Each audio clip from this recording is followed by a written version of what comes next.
Hello students, मैं पवन कुमार पाठक अपने YouTube channel Pathak ji पवन सामयी पर आपको मैथ के धनात्मक तथा ऋणात्मक संख्याओं के घटाव के नियम समझाऊंगा। मैंने कल इससे पहले वीडियो में धनात्मक तथा ऋणात्मक संख्याओं के जोड़ के नियम बताए थे, जो आपने सीख लिए होंगे। तो मैं आज आपको घटाव के नियम समझा रहा हूं। तो नियम नंबर 1, दो धनात्मक संख्याओं का घटाव करते समय संख्याओं को घटाकर चिन्ह बड़ी संख्या का लगाते हैं। दोबारा से देखेंगे। दो धनात्मक संख्याओं का घटाव करते समय, कहने का मतलब ये है कि अगर हम दो संख्याओं का घटाव करते हैं और दोनों संख्याएं धनात्मक होती हैं तो संख्याओं को घटाकर, संख्याओं को तो हम घटाएंगे और चिन्ह बड़ी संख्या का लगाते हैं। उदाहरण के लिए अगर हम देखें तो पहली संख्या 3 धनात्मक है और दूसरी संख्या 5 भी धनात्मक है। इन संख्याओं का अगर हम घटाव करते हैं तो संख्याओं को घटाएंगे, 3 में से 5 घटाएंगे। तो 3 में से 5 घटाने पर हमें ऋण 2 प्राप्त होता है।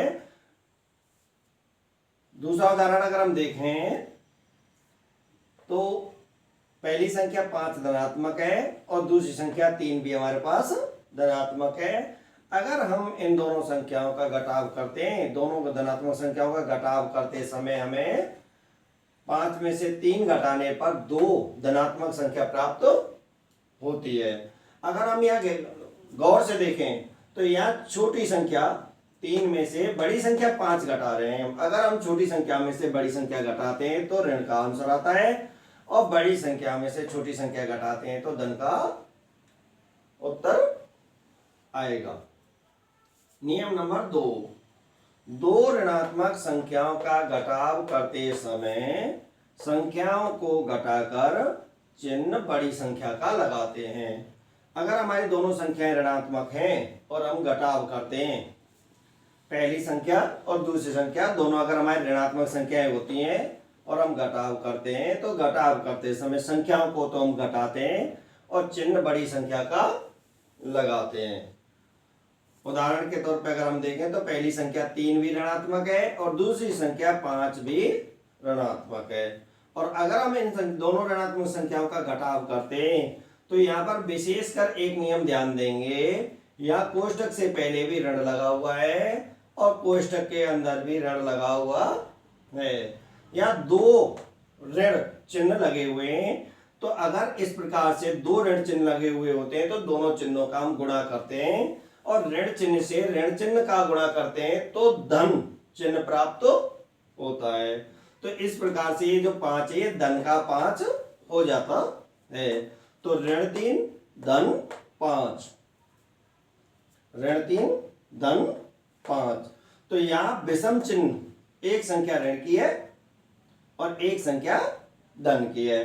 तो यहाँ हम घटाव करेंगे, 5 में से 3 को घटाएंगे और धनात्मक 2 संख्या प्राप्त होगी।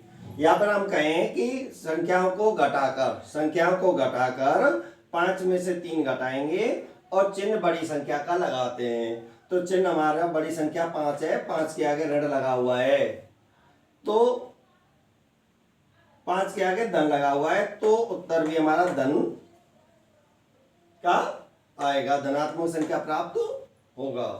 उदाहरण अगर हम दूसरा देखें तो पहली संख्या हमारी ऋणात्मक 5 और दूसरी संख्या ऋणात्मक 2 है और हम अगर इसका घटाव करते हैं तो मैंने अभी बताया था तुम्हें कि अगर कोष्ठक से पहले ऋण चिन्ह लगाए, कोष्ठक के अंदर भी ऋण चिन्ह लगाए तो दोनों चिन्हों का गुणा करते हैं, गुणा करके दोनों ऋण चिन्हों से हमें धन चिन्ह प्राप्त होता है। इस प्रकार से हमारे ये 2 धन का प्राप्त हो जाता है।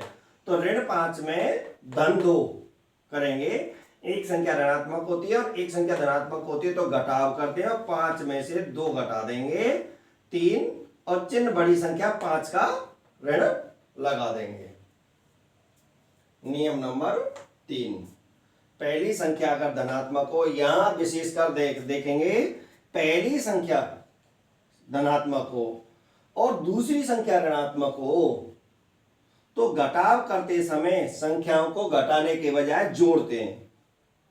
दोबारा से देखेंगे, पहली संख्या धनात्मक हो और दूसरी संख्या ऋणात्मक हो तो घटाव करते समय संख्याओं को जोड़ते हैं और जोड़ करके धनात्मक संख्या उत्तर रखते हैं। तो यहां देखेंगे अपन उदाहरण के तौर पर धनात्मक संख्या 5, पहली संख्या हमारी धनात्मक है 5 और दूसरी संख्या ऋणात्मक 2 है।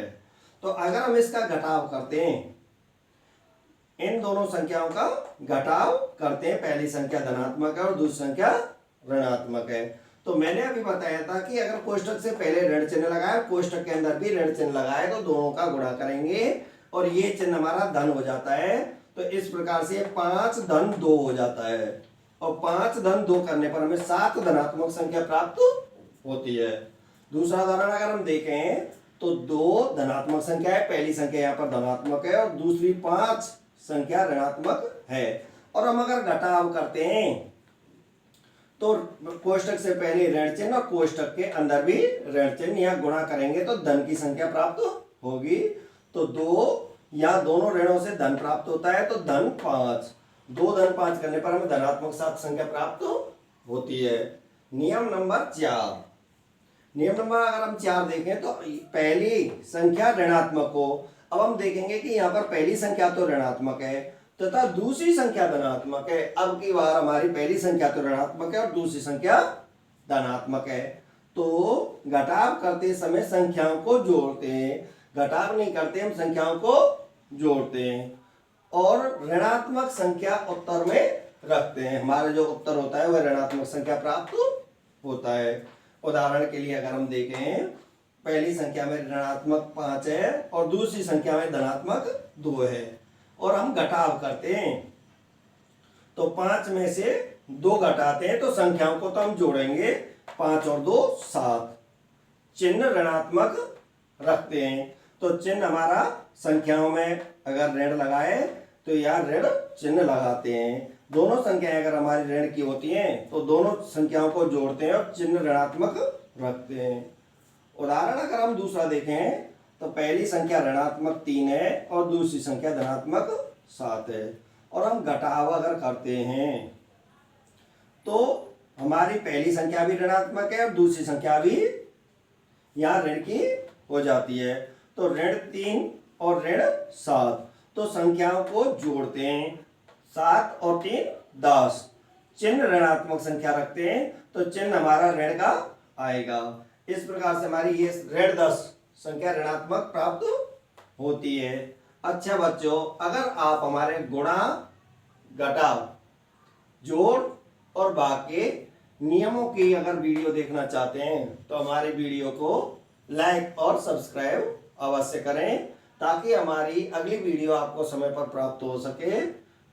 इस प्रकार से हमारे ये चिन्ह बड़ी कक्षाओं में अलग प्रकार से होते हैं जो महत्वपूर्ण भी हैं। राधे राधे।